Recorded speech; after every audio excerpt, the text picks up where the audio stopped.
Olá, boa noite. Boa noite. Protestos violentos tomam as ruas de Paris. Mais de 1.300 pessoas foram detidas. Centenas ficaram feridas. A capital francesa está sitiada. A marcha dos coletes amarelos juntou 130 mil pessoas nas ruas da França. E a fumaça tomou conta da capital.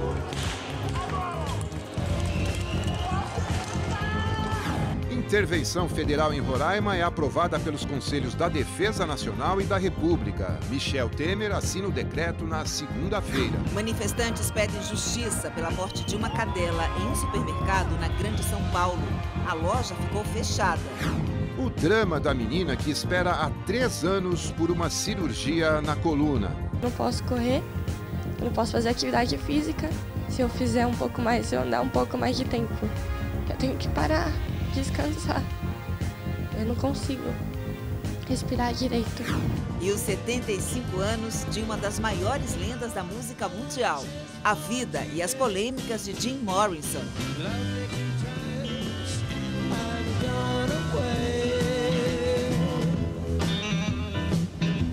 Estes são alguns dos destaques de hoje. O Rede TV News volta já.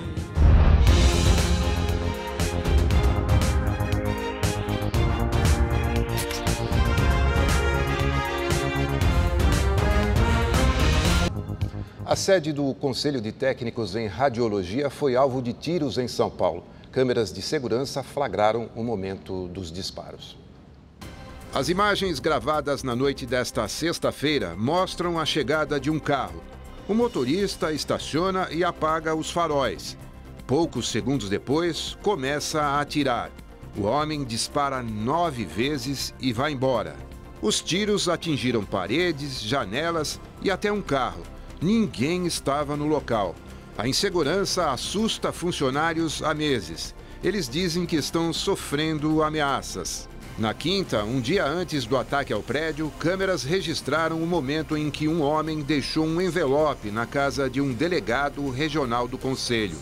Segundo o delegado, dentro do envelope havia um jornal do Sindicato dos Auxiliares em Radiologia e um bilhete com ameaças. Até agora, ninguém foi preso. 2 policiais militares foram baleados nesta tarde durante um tiroteio na favela do Jacarezinho, zona norte do Rio de Janeiro. Moradores registraram um tiroteio em vários pontos da comunidade.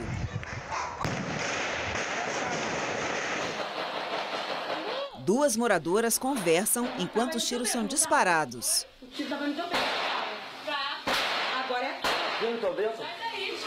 Nas redes sociais, uma moradora publicou uma foto do filho se protegendo e escreveu: "Meu filho já está tão acostumado a esses confrontos que quando dá tiro, ele sabe o que fazer. Se abaixa e tampa os ouvidos." Nesta imagem é possível ver um blindado da polícia na entrada da comunidade.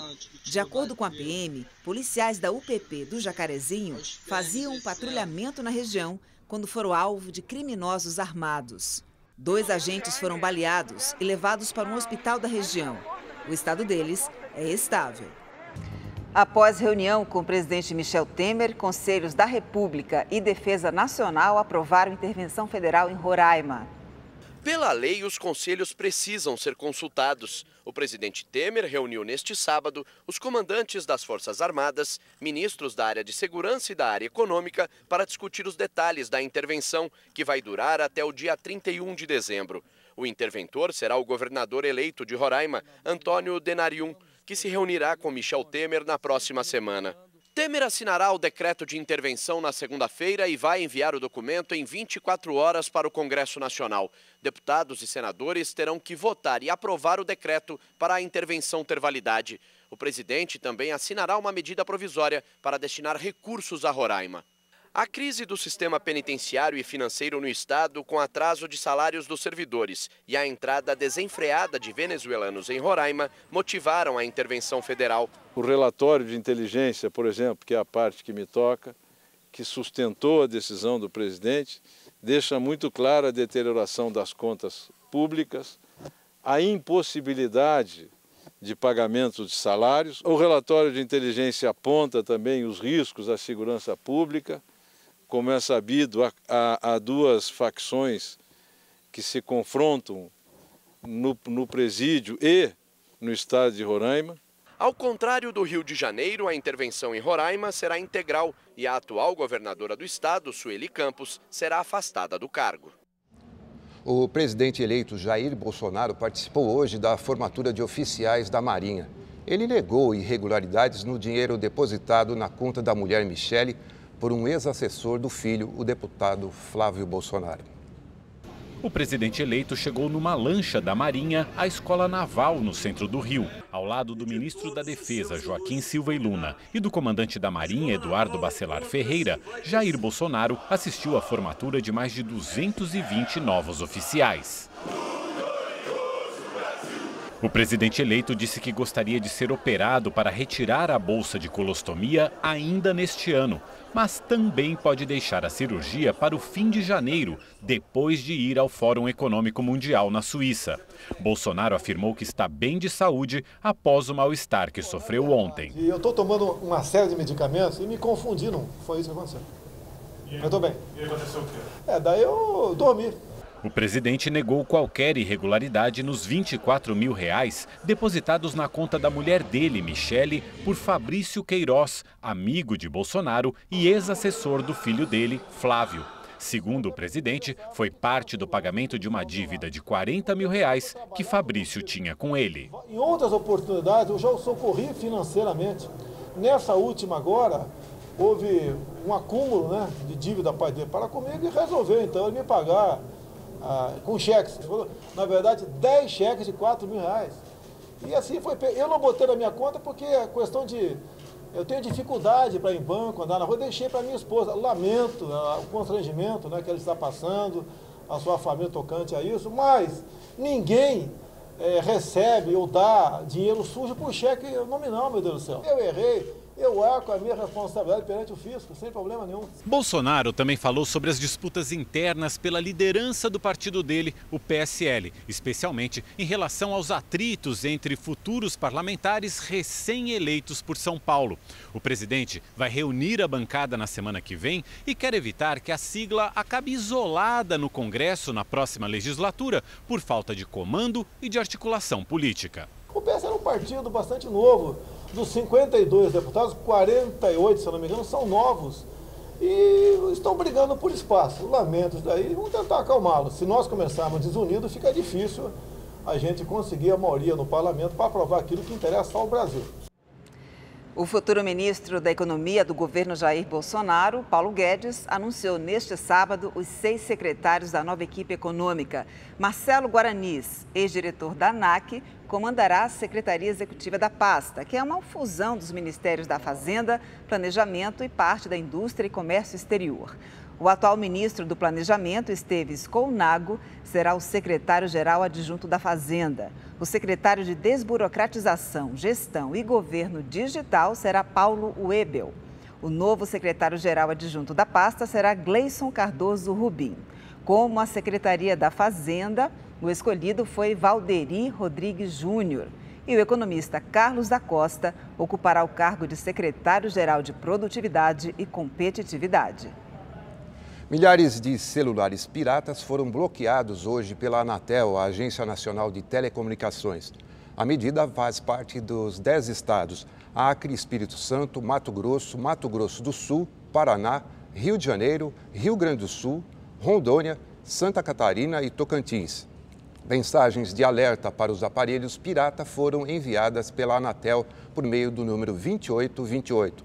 Para saber se o celular é clandestino, o usuário deve ligar para asterisco, #06 e #novamente e comparar se os 15 números que aparecem no visor são os mesmos do adesivo colado atrás do telefone.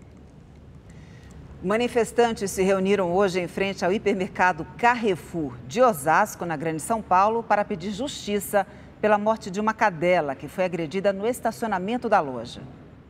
Luto, justiça, não aos maus tratos. São frases e palavras repetidas inúmeras vezes por centenas de pessoas em frente ao hipermercado. A gente quer punição para os culpados, aumento das penas de crimes contra animais. Isso é um dos principais fatores que o Carrefour e a empresa de segurança se responsabilizem publicamente pelo ato. O trânsito foi bloqueado e a direção da loja resolveu fechar as portas. Cartazes com a foto da Manchinha, a cadelinha que morreu depois de ser agredida ali, flores e velas foram colocados em homenagem a ela. Não é a primeira, não vai ser a última, mas se a gente ficar calado por eles que não têm voz, nada acontece. Muitos levaram os cachorros ao protesto, alguns deles resgatados de maus tratos. Todos esses animais foram tirados de maus tratos de monstros como ele.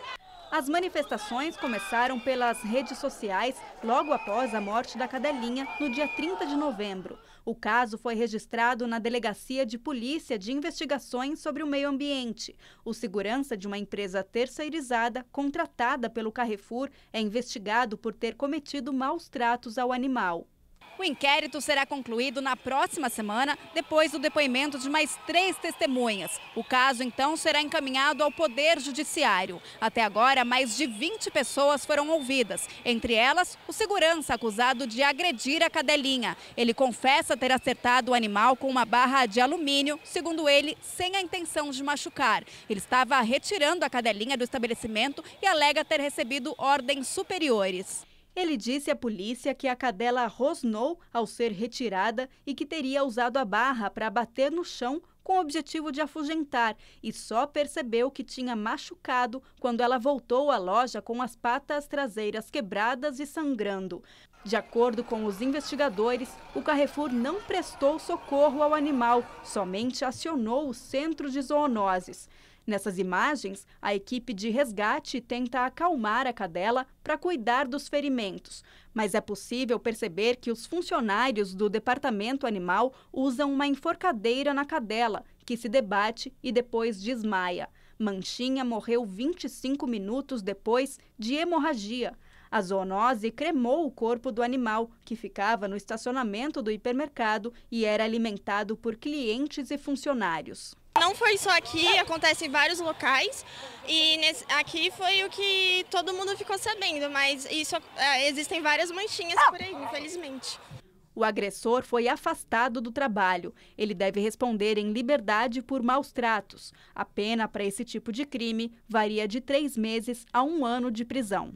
As providências que foram tomadas não são suficientes. Não é o que a gente esperava e acho que ninguém espera que isso aconteça novamente. A gente tem que fazer alguma coisa para isso parar definitivamente. Em nota, o Carrefour disse que se compromete a dar uma resposta sobre o caso e que, por meio do auxílio de entidades e ONGs ligadas à causa, pretende construir uma nova política para a proteção e defesa dos animais.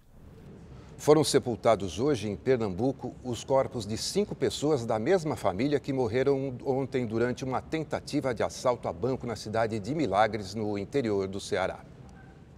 O empresário João Batista Magalhães, de 49 anos, e o filho Vinícius, de 14, foram enterrados juntos na cidade de Serra Talhada. Amigos e parentes prestaram as últimas homenagens. Claudineide Campos de Souza Santos, de 41 anos, Cícero Tenório dos Santos, de 60, e Gustavo Tenório dos Santos, de 13, foram sepultados em São José do Belmonte, também no sertão de Pernambuco. O corpo da 6ª vítima, Francisca Edneide da Cruz Santos, de 49 anos, será enterrado amanhã no interior do Ceará. Segundo a Secretaria de Segurança Pública, o número de mortos subiu de 12 para 14. 6 eram reféns. Os assaltantes renderam as vítimas que passavam pela BR-116 e as levaram até aos bancos, onde houve confronto com a polícia. Até agora, 8 pessoas foram presas. Nenhuma quantia foi levada. O Ministério Público do Ceará vai acompanhar a investigação do caso para que seja feita a apuração das mortes dos reféns. Ainda não se sabe se os tiros que mataram 6 inocentes partiram dos criminosos ou da polícia. Você vai ver agora os destaques da operação de risco deste sábado. Policiais civis do interior de São Paulo saíram à caça de 2 criminosos procurados pela justiça. O objetivo nosso, inclusive, é que o indivíduo só perceba a presença nossa quando a gente já estiver dentro do quarto dele. As viaturas se aproximam do primeiro alvo. Polícia! Polícia! Hoje você não vai trabalhar, filho. Hoje você vai preso. As outras equipes estão vindo pra cá pra gente fazer um ponto de encontro. Então vamos fazer uma busca com os cães na área de mata, onde tem a denúncia aí que as drogas ficam enterradas.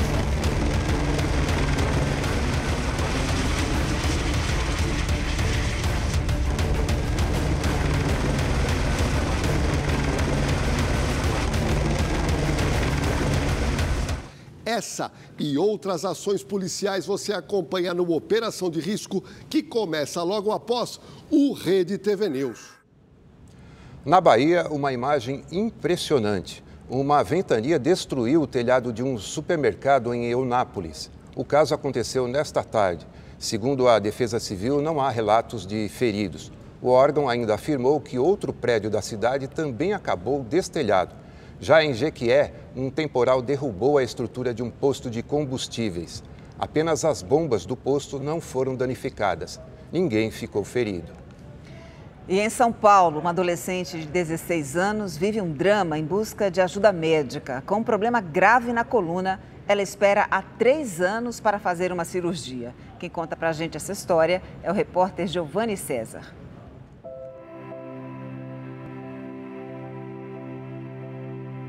Imagine só viver assim.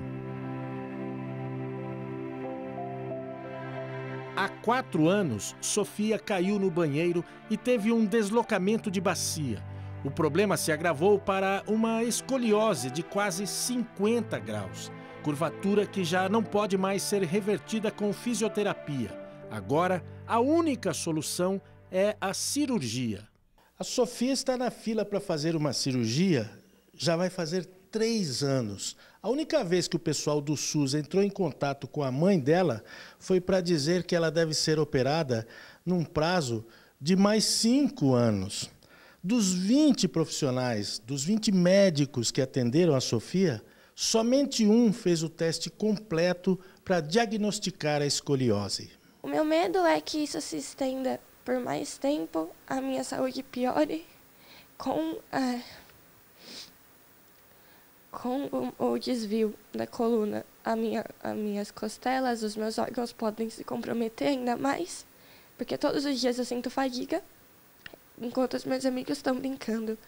Eu tenho que ficar sentada, ou eu tenho que ficar de pé, parada, eu não posso correr, eu não posso fazer atividade física.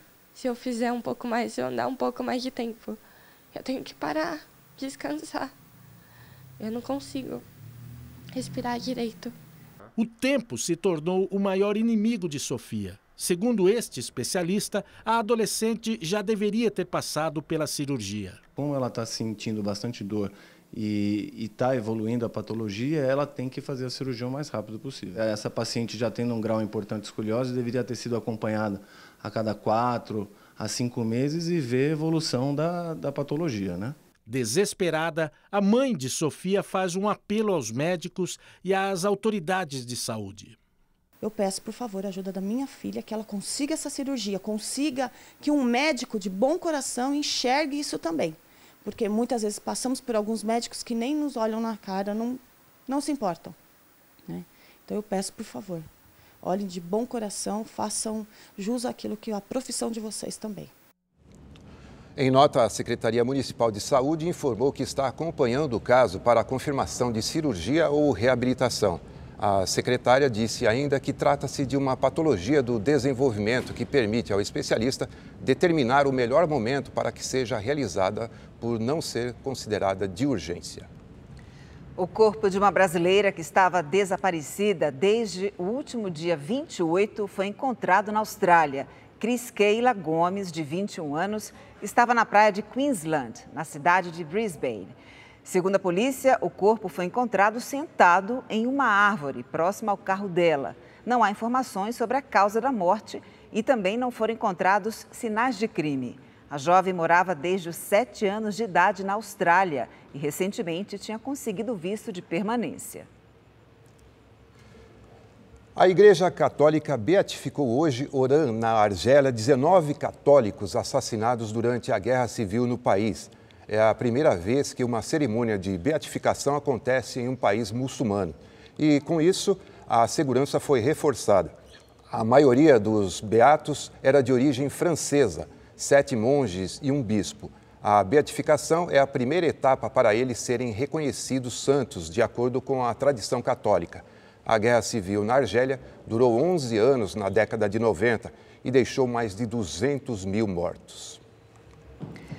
Na Itália, 6 pessoas morreram e mais de 100 ficaram feridas durante um show de rap numa casa noturna nesta madrugada. Segundo testemunhas, alguém teria disparado um spray de pimenta na multidão. A casa de show estava lotada. Assustadas, as pessoas começaram a correr. Na confusão, gente foi prensada e pisoteada. 5 dos mortos eram adolescentes. O adulto era a mãe que tinha levado o filho ao espetáculo. 7 dos feridos estão em estado grave. Na Coreia do Sul, um trem em alta velocidade descarrilou, deixando ao menos 14 feridos. No momento do acidente, a composição estava a mais de 100 km por hora.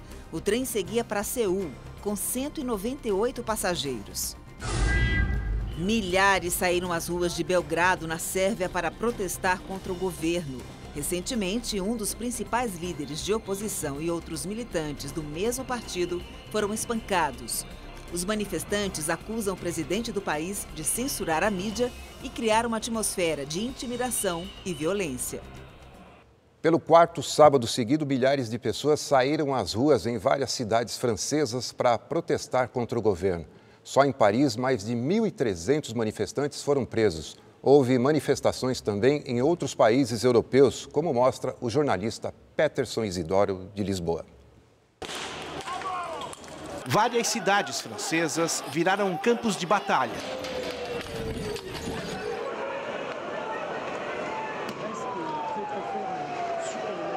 Este longo dia de protesto começou cedo. Lojas, comércios e escritórios amanheceram fechados. O governo montou um forte esquema de segurança com quase 90 mil policiais espalhados por toda a França. Só em Paris, 8 mil agentes. Barricadas e veículos blindados bloquearam ruas e avenidas.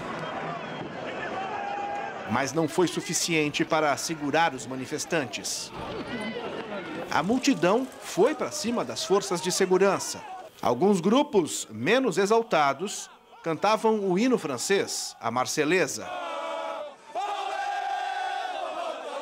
Eu estou demonstrando minha solidariedade com os estudantes que estão aqui e que foram tratados como animais nos últimos protestos. Mas o clima pacífico logo deu lugar à violência e os confrontos aumentaram. A polícia também avançou e respondeu com gás lacrimogênio, jatos d'água. Muita gente passou mal. Manifestantes chutaram as bombas da polícia de volta. O centro de Paris ficou encoberto pela fumaça. Alguns manifestantes improvisaram escudos. Outros jogaram pedras contra a polícia. Homens mascarados atearam fogo em entulho e veículos. Bombeiros tentaram impedir que as chamas se espalhassem. Os protestos foram contra os impostos. O que devemos fazer contra isso? Somos como animais para o governo. Somos tratados de forma muito ruim por eles. Isso não é normal. Nossa França não é assim. Vamos continuar lutando. Até o fim da tarde deste sábado, o governo francês já tinha contabilizado centenas de prisões. Criamos um esquema excepcional de segurança em toda a França e em Paris em particular, para ter a capacidade de repelir manifestantes violentos. Nesse momento, já prendemos 575 pessoas só em Paris. O descontentamento, que começou por causa dos combustíveis, continuou mesmo depois de o presidente Emmanuel Macron suspender o aumento de preços. Agora é contra impostos em geral e baixos salários. Mas não foi só na França que o sábado foi marcado pela violência. Os protestos dos coletes amarelos cruzaram fronteiras e as manifestações ocorreram em outros países aqui da Europa. Na Bélgica, por exemplo, os manifestantes pediam a renúncia do primeiro-ministro do país. E o confronto entre policiais e manifestantes tomou a rua da capital, Bruxelas. Muita gente tentou cruzar as barreiras para chegar ao Parlamento Europeu. Alguns jogaram objetos contra as forças de segurança. A polícia belga respondeu com gás de pimenta e jatos d'água. Pessoas foram presas. Já em Amsterdã, o protesto foi pacífico. Um grupo caminhou pelas ruas do centro da cidade. Contrastes que têm agitado a Europa nas últimas 3 semanas. Na França, até agora, 4 pessoas morreram por causa dos confrontos. Peterson Isidoro, de Portugal, para o Rede TV News. Agora a gente vai falar de um cara incrível. Era cantor, compositor, símbolo sexual e muito polêmico. Esse foi Jim Morrison. Você conhece? O líder da icônica banda The Doors faria hoje 75 anos.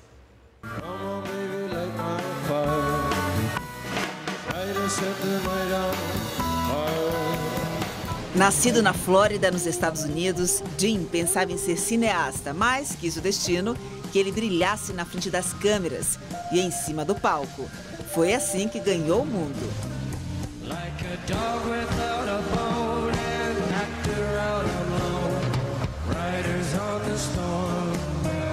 Jim sempre foi um artista completo, mas não fazia questão de ser bom moço, não. Foi preso algumas vezes por desacato e chegou a ser retirado de um show pela polícia.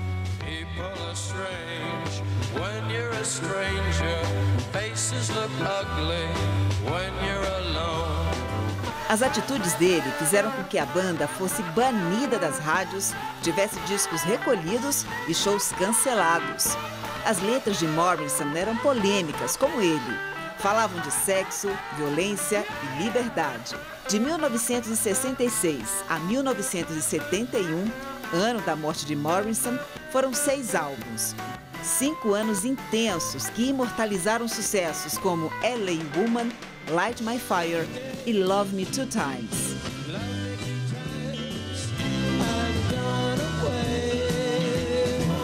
Uma fusão de blues, jazz e rock psicodélico que inovou a música e conquistou milhões de fãs. Jim morreu em julho de 1971, aos 27 anos, na banheira do apartamento dele. Não houve autópsia e a versão dada foi ataque cardíaco. Anos depois, foi considerado um dos 100 maiores cantores de todos os tempos, o que é realmente difícil de discordar.